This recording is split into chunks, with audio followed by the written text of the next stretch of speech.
Hello, this is Matt on the Moon Lambo channel.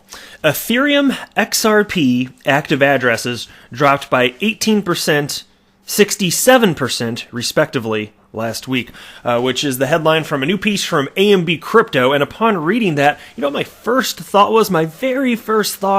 was, I bet the week prior to that was pretty active. So anyway, but I'll run through this story. There's a couple other things that I think you'll find fascinating as well. Another update. MoneyGram's just endlessly in the news. They're on payments.com again. MoneyGram launches first ever Ukraine bank deposit service.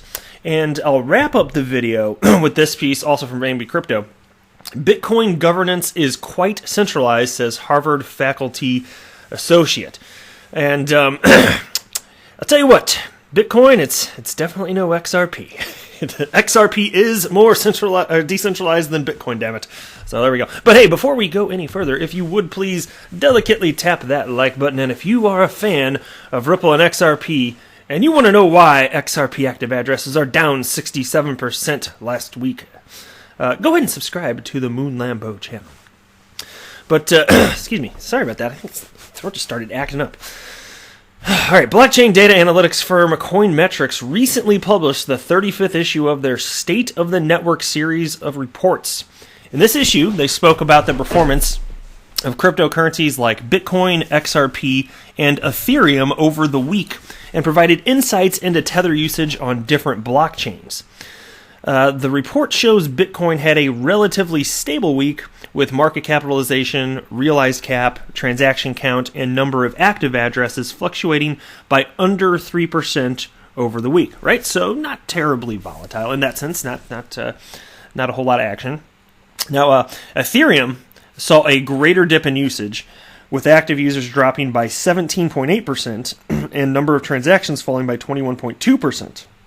Coinmetrics shows XRP had a particularly bad week, with a 67% decrease in number of active addresses, though this has more to do with the spike in active addresses the week prior. There we go. So I'll tell you what, and I'm not kidding, the very first thing I thought when I read the headline was, what about the week prior to that? And there you go. And I read the article, I was like, okay, so there you go, confirmation. It was just a busy week prior, and then they put out a headline like that. For reasons, I don't know about that. But so that's why it's funny to call it a particularly bad week. I guess so. The week prior, I guess if you even it out and say it was a particularly good week, okay. But then, the real beef I'm having with this. It's just reading a headline like that. It looks like it's painting a narrative that isn't in reality. And if you dig in and get the facts, you can see that's the case. But I don't really care for that. Anyway, Security Metrics reported increases over the week, mostly across the board. Bitcoin and BCH led the way, with Bitcoin's estimated hash rate growing by 5.7% and Bitcoin Cash by 7.4%. The report also spoke about the rise of Tether on Ethereum over 2019 and how it rapidly overtook Tether on the Bitcoin-based Omni protocol. However, toward the end of 2019, Tether gained traction on another platform, Tron. And I don't really want to get into that, but that's pretty much towards the end of the article anyway. So yeah, it's not like something horrendous happened here anyway. But I'll tell you, as far as active XRP addresses go, there's been plenty of data out there to indicate that XRP holders are among the the long-mindedest, if I can use words that don't make sense, don't exist. As far as long-term thinking, XRP members, that's where it's at. I think that the speculators for many other cryptos, perhaps they're a little more fickle in their buying and selling. I've cited surveys of indicating as such in the past anyway. But next, take a look at this from XRP Crow. He is at Status, STEDAS, on the Twitters, and he is the gentleman that creates all sorts of awesome XRP infographics and XRP community posters. And he put this new one out today here. New XRP Tip Bot Guide. And I'm sure, as the vast majority of you are aware, XRP Tip Bot was banned on Twitter, the actual XRP Tip Bot account, and it still is. It looks like it's probably going to be permanent. And so We'd Say Wind, he changed the code so that you can still use XRP Tip Bot. You just have to change the way that you write it in there, and it still works, even though the actual XRP Tip Bot Twitter account is still banned. So take a look at the infographic. There are actually a couple things that you might find interesting, might be unaware of. So there's a little did you know section with 5 bullet points. And number 1, you can send XRP through direct message. 2, if someone sends a tip using retweet and not reply function, the tip goes nowhere, i.e. retweets don't trigger tips. And thank God for that one. Otherwise, there would be a lot of unfortunate accidental, tipping of XRP, and it could get rather exorbitant. So glad they thought of that one. Number 3, use escrow feature and lock up 1,000 XRP per escrow, and there's unlimited escrows. Number 4, automated recurring tips. Scheduled tips to be sent every day, week, or month, up to 20 XRP per tip. Number 5, you can use XRP Tip Bot app on your mobile phone. Just download the app on Google Play or Apple Store. And so the way the new syntax works is you type the Twitter username, so @ and then the username, and then you have to put a space and then write plus whatever the tip amount is, and then another space, and then hashtag XRP tip, and there you go. And it is indeed that easy. All right, next, and I got this next piece from the Crypto Caveman, so shout out to you, my friend. Thanks for sending this my way. And this is the article from payments.com. MoneyGram launches first ever Ukraine bank deposit service. I think I accidentally hit play on a video. Oh, it's playing sound. Okay, I accidentally clicked that. Sorry about that. A peer-to-peer payment service, MoneyGram, will partner with Industrial Bank to create a new bank deposit service in Ukraine. MoneyGram is the first company to let users send money directly to anyone's bank account in the country, according to a press release. Alex Holmes, MoneyGram chairman and CEO, said MoneyGram was in the middle of a global transformation, and he put that in quotes, and wanted to focus on expanding their services in key markets that needed them. And when he says global transformation, you better be damn sure a huge piece of what he's talking about is their partnership with Ripple. Because even though implementation of on-demand liquidity utilizing XRP is slow, and it has to be just because of it takes the time for real-world adoption to occur. They know, absolutely, I'm telling you, they know just how substantial it's going to be in the future as more corridors come online. Just you wait, my friend. And I'm telling you, that should do rather marvelous things for XRP price. Now, that's not financial advice. I don't have a financial background, but that is something that I do believe. It will indirectly result in higher prices in XRP. Now, in Ukraine, funds from MoneyGram will be available on the same day they are sent, if they are sent with Ukrainian business hours. Otherwise, they will be available on the next business day with no back-end fees. The press release states that the exchange rates will be low and locked in.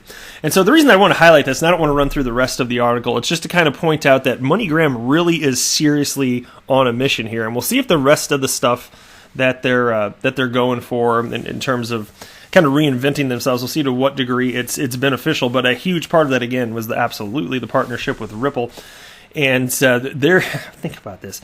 They're utilizing technology that almost 0% of their competitors are. What do you think is going to happen as a result of the decrease in expenses that MoneyGram is enjoying here? I'm telling you, this is absolutely going to spur adoption here.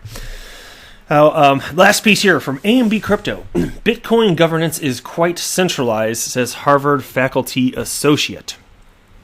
I'll tell you, proof of work, which is mining, it's got to go away at some point. It just has to. It's nonsensical. And David Schwartz has said as much. It's a technological dead end. It was a cool start, and that's why it's not like I hate Bitcoin. It doesn't make rational sense to hate any cryptocurrency, not really. But I'm not a maximalist of any coin. I'm just recognizing, and I can appreciate Bitcoin and how it got everything started, super duper.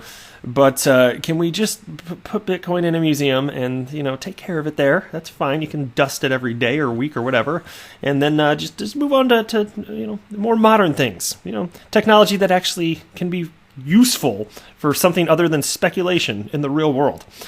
Anyway, in a research paper published last week, CNRS researcher and faculty associate at the Berkman Klein Center for Internet and Society at Harvard University, Primavera de Filippi, wrote about the pitfalls of Bitcoin, blockchain technology, and decentralized governance In the paper, Philippi, a member of the Global Future Council on Blockchain Technologies at the World Economic Forum, said blockchain has the potential to disrupt many sectors of activities that currently rely on trusted authority by eliminating the need for a middleman.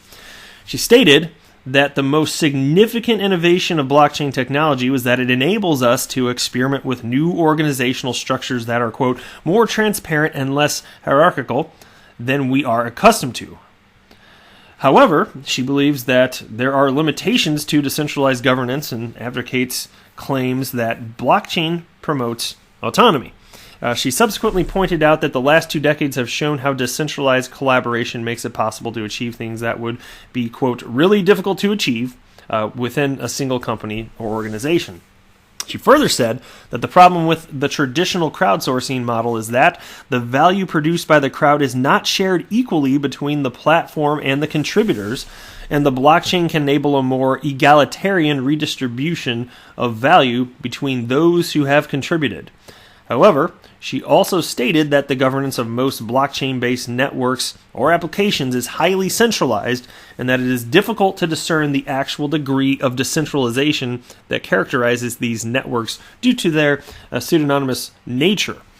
And here's a quote, "A more thorough investigation might reveal that the governance of these networks is oftentimes more centralized than what might seem at first glance." And so when we look more closely at the way Bitcoin operates, it does not take long to realize that its governance is actually quite centralized, she said, explaining how there are only a few developers who have the necessary knowledge, expertise, and power to decide on the evolution of the Bitcoin protocol. Further, she explained how, although theoretically decentralized, the protocol for validating transactions has today become highly centralized into a few large mining pools, which currently control a large majority of the network. And, I'll tell you what, it's at a point where it seems to me only Bitcoin maximalists are the types of people that are willing to state that this isn't the case, or that the centralization of mining it doesn't fit the definition of centralization, and not only that, it isn't a problem. So yes, continue to stick your head in the sand, okay? That's the message that is delivered from Bitcoin maxis, but the rest of the world in crypto that isn't emotionally drawn into this and is able to take an analytical look just realizes exactly what this is. Proof of work is an ancient technology that is no longer relevant, and it's not going to stay. That's my prediction. I don't know how long it's going to take. I'm not going to put a timestamp on that, but I do predict that the proof of work is going to go the way of the dodo, my favorite avian creature. Unless there's some sort of marvelous technological breakthrough, but I don't know. I'm going to listen to some smart people like David Schwartz. He seems to think it's a technological dead end, so we'll see. But anyway, that is it for this video. Thanks so much for stopping by. I am not a financial advisor. Do not buy or sell anything because of anything that I say or write. That would be a very, very, very bad idea. Until next time, to the moon, Lambo!